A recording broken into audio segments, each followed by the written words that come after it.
For 5 years, Elena Santos cleaned the same office every single night. Same mahogany desk, same leather chair, same family photo she carefully dusted each evening.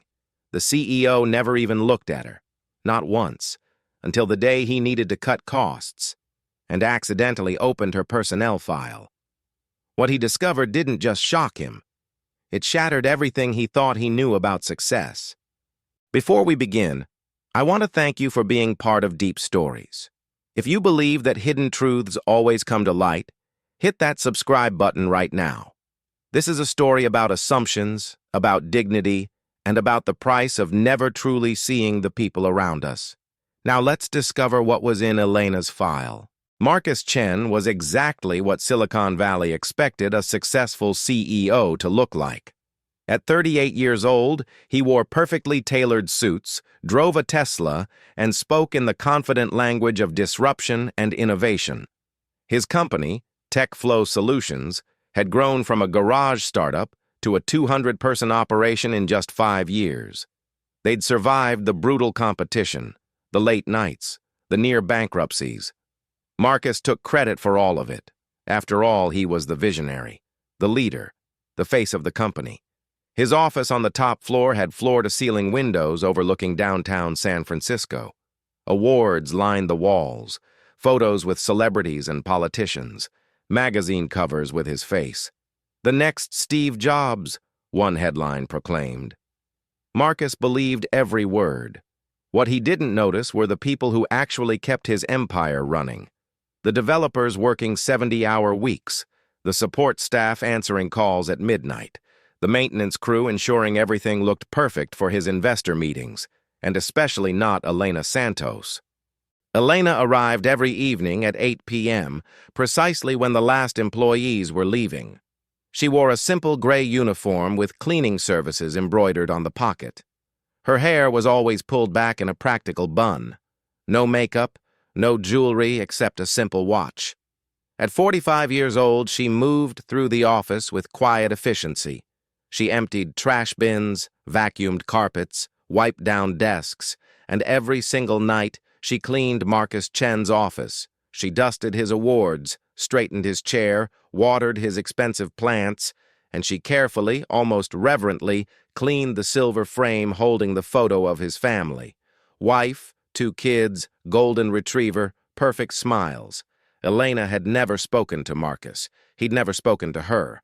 In 5 years, they had existed in the same space hundreds of times, but never truly met.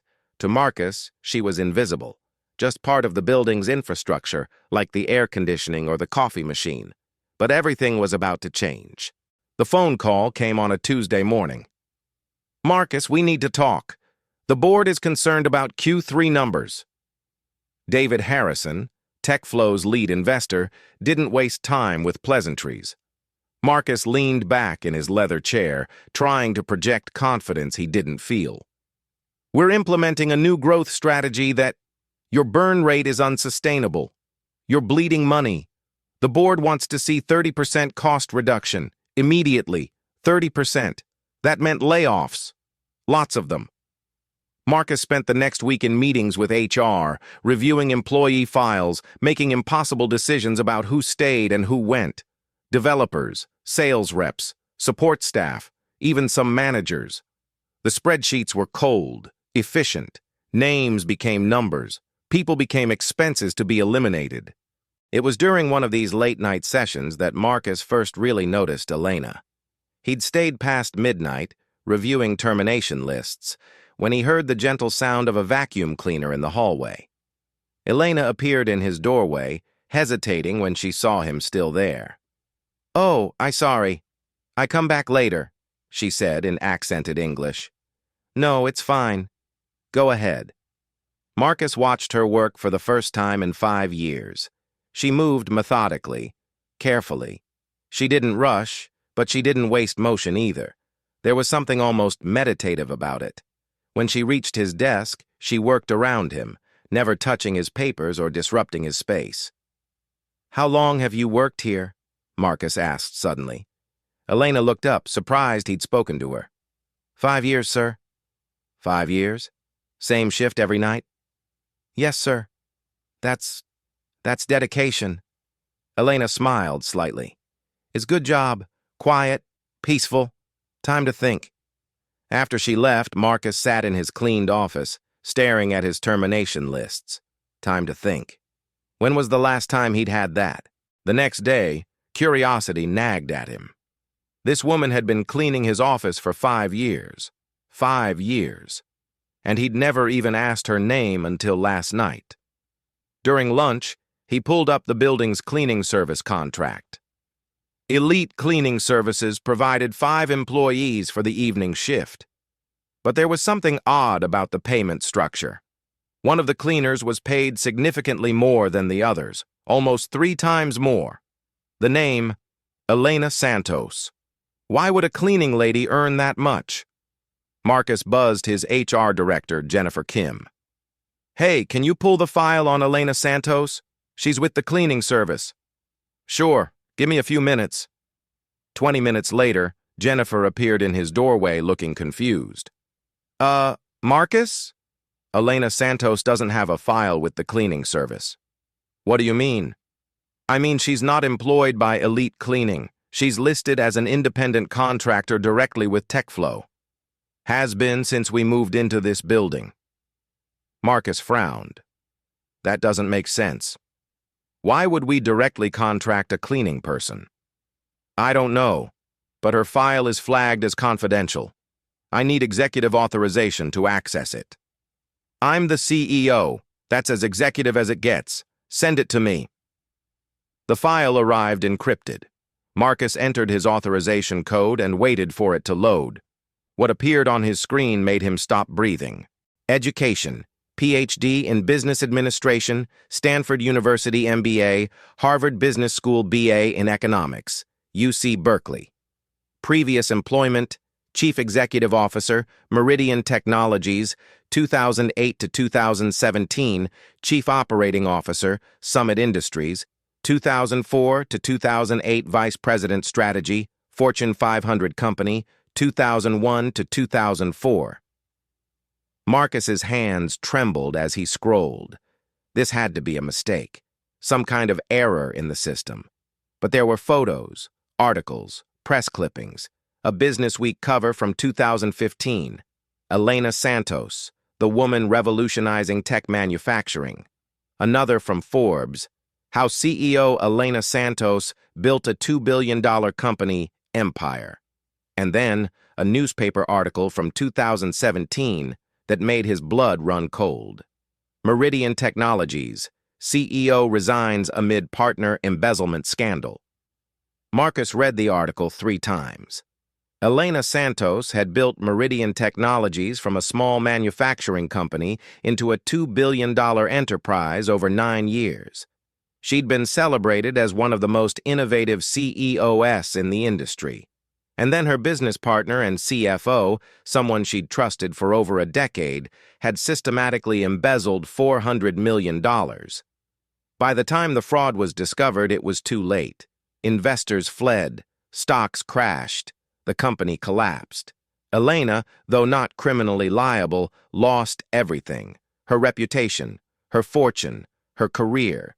The article ended with a single line that haunted Marcus. Santos could not be reached for comment and has reportedly left the Bay Area. But she hadn't left. She'd been here, the entire time, cleaning his office. Marcus dug deeper into the file.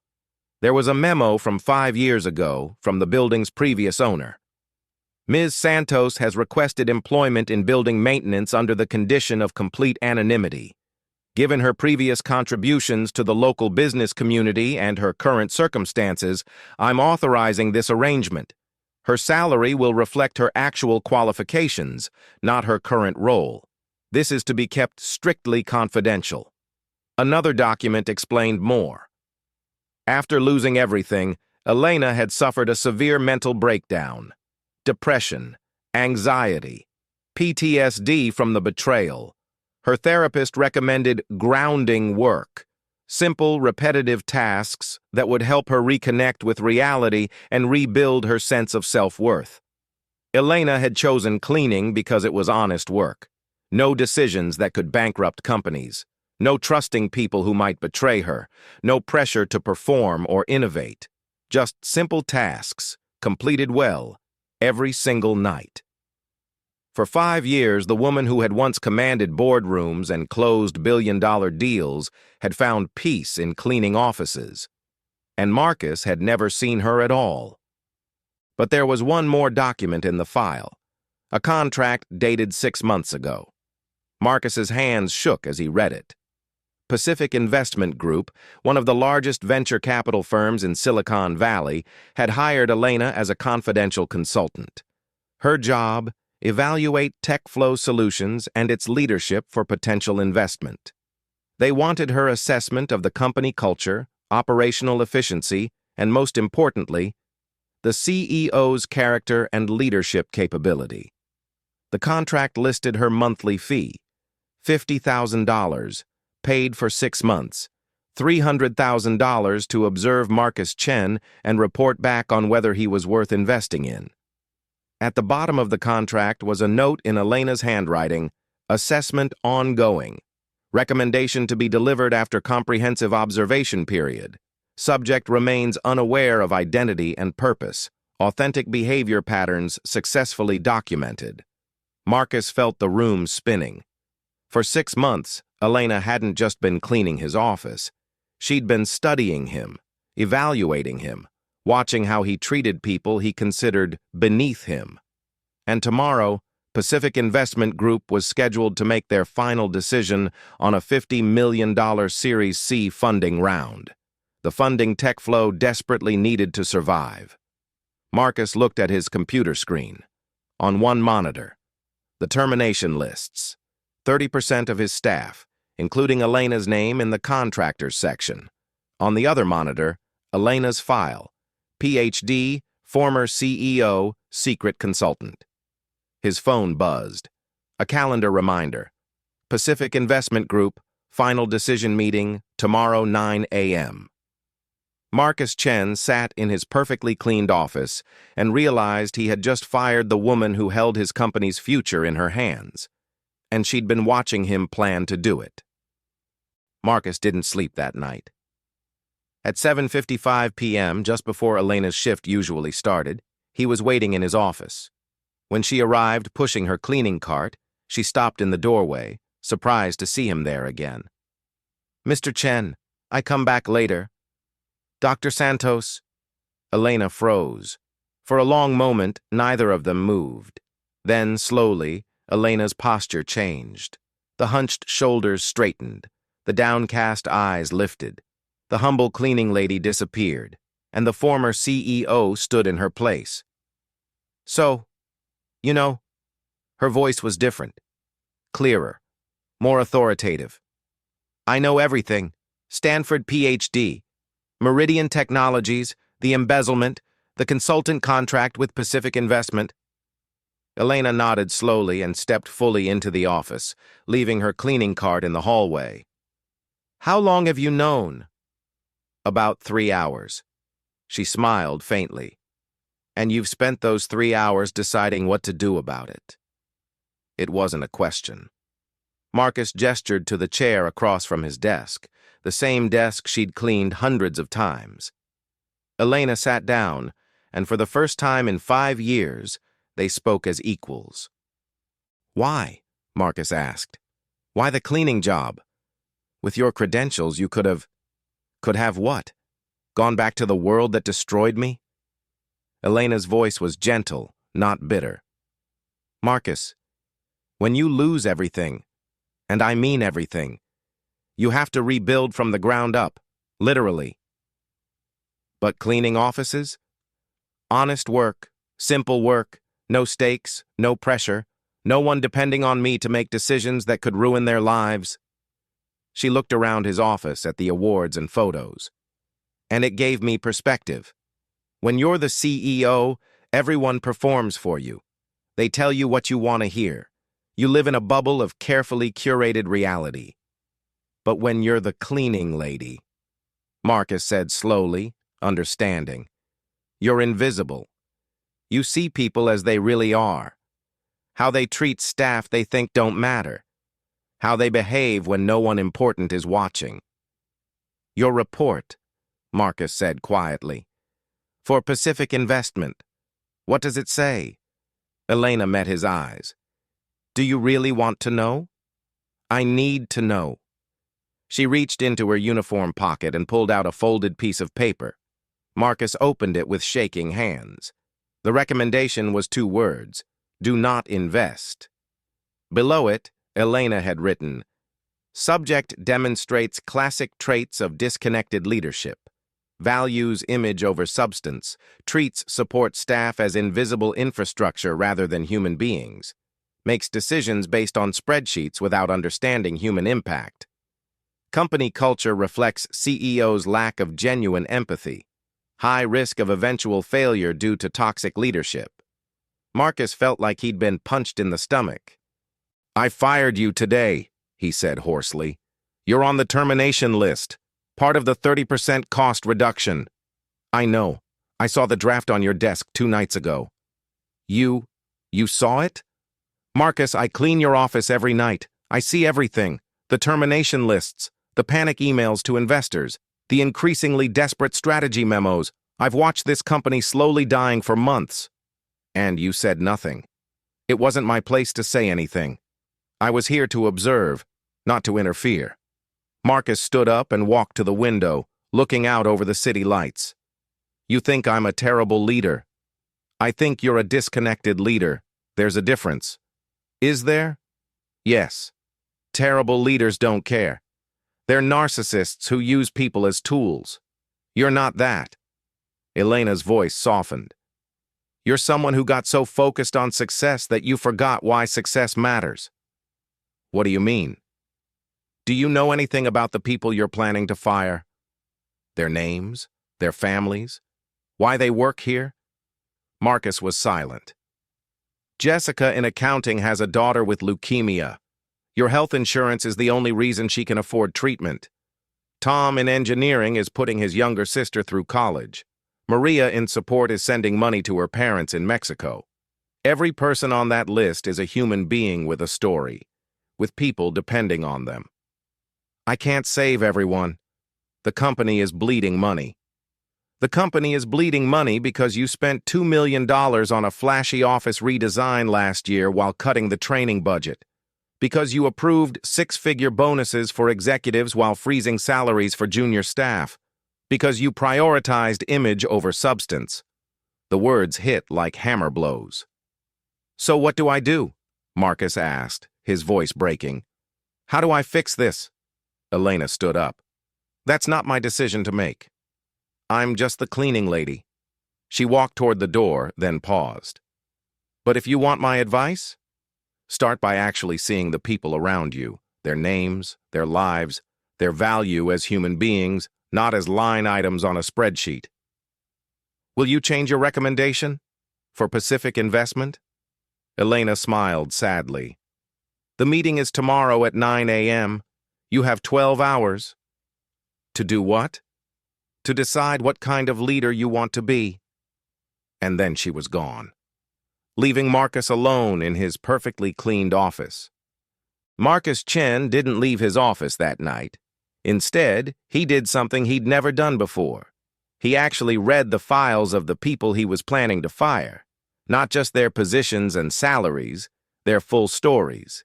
Jessica Martinez, accounting coordinator. Daughter Emma, age 7, currently in remission from leukemia thanks to TechFlow's health insurance. Tom Richardson, senior developer.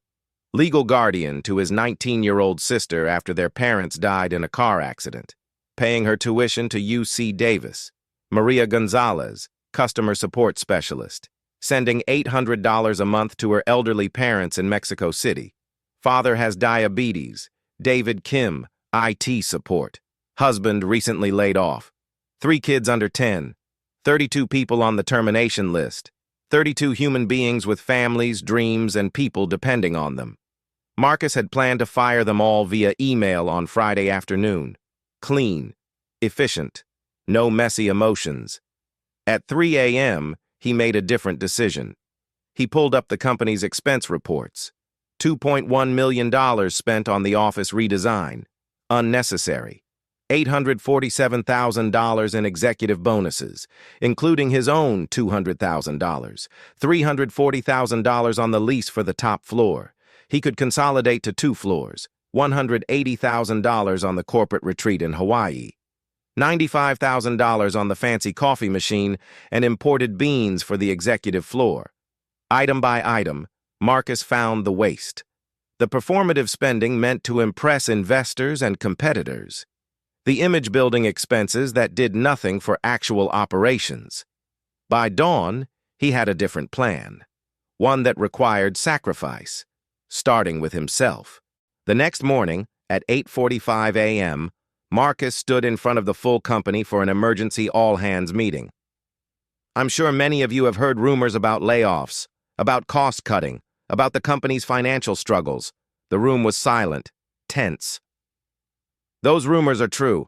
We need to reduce costs by 30%. That's not negotiable. Faces fell. People glanced at each other nervously. But I've realized something. We've been cutting in the wrong places. Marcus pulled up a slide.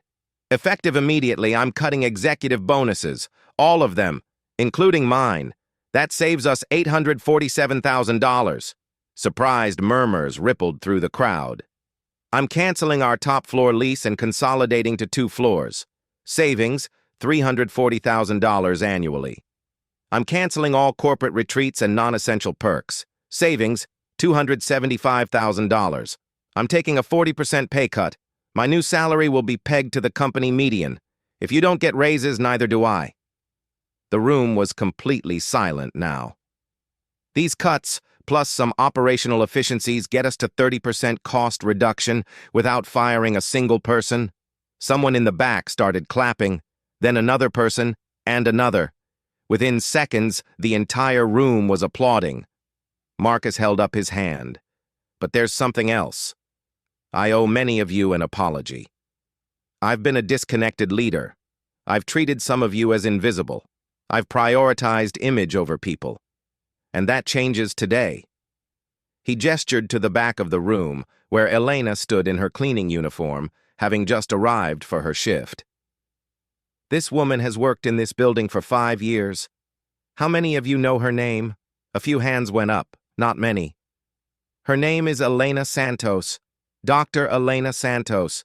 She has a PhD from Stanford. She was the CEO of Meridian Technologies, which some of you might remember was a $2 billion company.